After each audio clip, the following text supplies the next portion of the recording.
Toi aussi, t'as vu le film Gourou? Allez, on va décoder tout ça. Alors, je te ferai remarquer aussi que dans les écoles, il y a plein d'outils de coaching qu'on met comme ça à gauche à droite, de partout, des outils de développement personnel.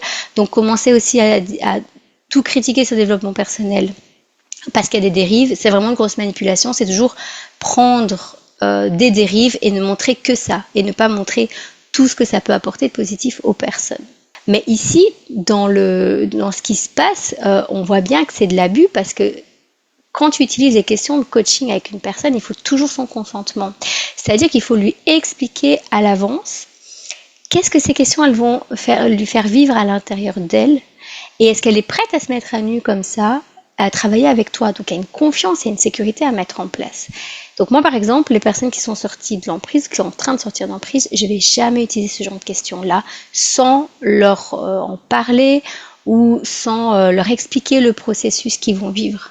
Parce qu'en fait, ces questions sont aussi utilisées par la manipulation mentale et le système sectaire pour te faire dire leur propre vérité.